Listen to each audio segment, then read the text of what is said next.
Hello, good morning everyone. It is March 12th, 13th day na ng conflict here in the Middle East. And so far, salamat sa Panginoon na kami ay ligtas pa rin dito sa Qatar. Meron lang akong tanong sa inyo mga kapatid, especially sa atin ng mga mananampalataya. Dumating na ba sa punto ng buhay ninyo yung parang ginawa mo na ang lahat? You extend so much effort, no? Pero sometimes parang it leads to frustration. And I am thinking, bakit nga ba minsan gano'n? And the word of the Lord came to me this morning as I have this devotion on Haggai. Something reminds me, no? Sa salita ng Panginoon. Ito yung panahon na kung saan from the exile, nakabalik na yung ibang remnant ng Israel from Babylon. And everyone is busy, no, sa pag-create ng kanilang tahanan, pagpapaganda ng kanilang tahanan, and which is quite normal, no, because they've been in an exile at kailangan nilang i-tend yung kanilang house to build their own security, but something is missing in their life.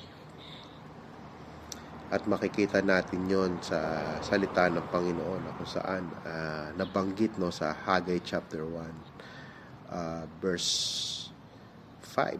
Sabi doon, starting verse 5. Now therefore, thus says the Lord of hosts, consider your ways. You have sown much and harvested little. You eat, but you never have enough. You drink, but you never have your fill. You clothe to yourselves, but no one is warm. And who earn wages does not put them into the bag with holes.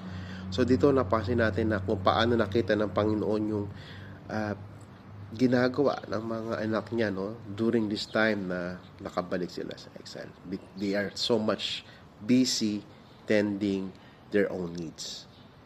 And sabi natin, it is reasonable because nga galing sila sa Babylon. Pero sinasabi ng Panginoon, tignan niyo yung ginagawa ninyo. So much effort yung ginagawa ninyo to build your own, pero kulang pa rin. Hindi po ba? Kaya anong paalala sa kanilang Panginoon? Verse 7. Thus says the Lord of hosts, consider your ways.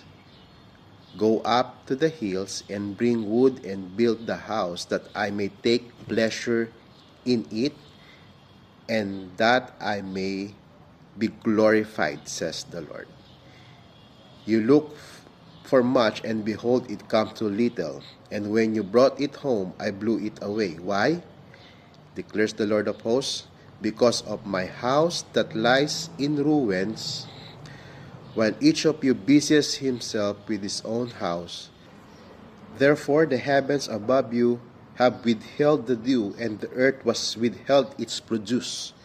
And I have called for a drought on the land, and the hills on the grain, the new wine, the oil, on what the ground brings forth on man and beasts, and on all their labors.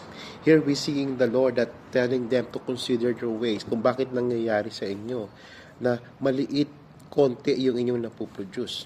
It is because, first, I am not delighted sa ginawa ninyo, na yung house ko, my temple, is in ruin, and wala kayong ginagawa.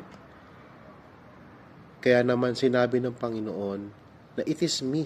Para sinasabi ng Panginoon, it is me that supplies your need.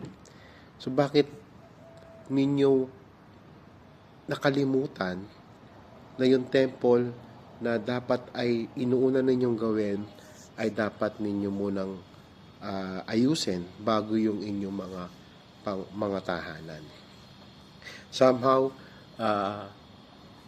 if we will reflect it in our life, as a Christian na nakakilala na sa Panginoon, after we encounter that big encounter in our life, after we receive the Lord Jesus Christ our Lord and personal Savior, from being exiled in our old life, dinala tayo ng Panginoon sa panibagong land na kung saan kasama natin siya.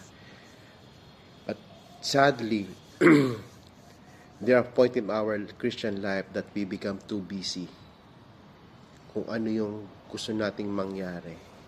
We become too busy looking forward sa mga bagay na kala natin na makakapagbigay sa atin ng comfort, makapagbigay sa atin ng kagalakan.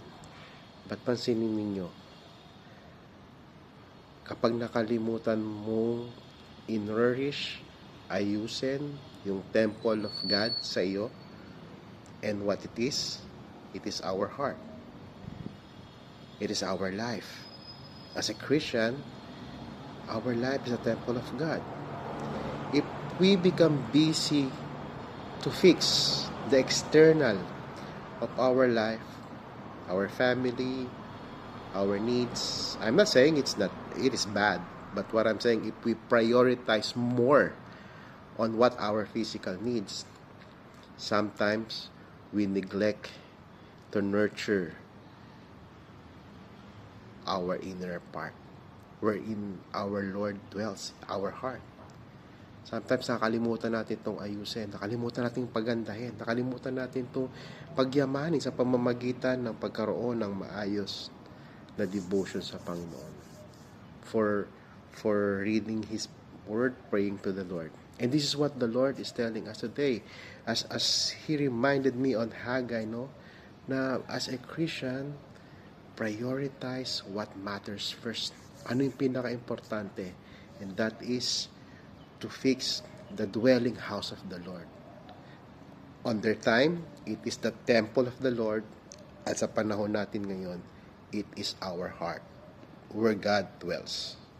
Kaya mga kapatid, nawa, before we become busy to build the external of our house, our physical needs, make sure that our heart is being well fed by the Word of God, is well defended by the Word of God, and is being rooted by the Word of God.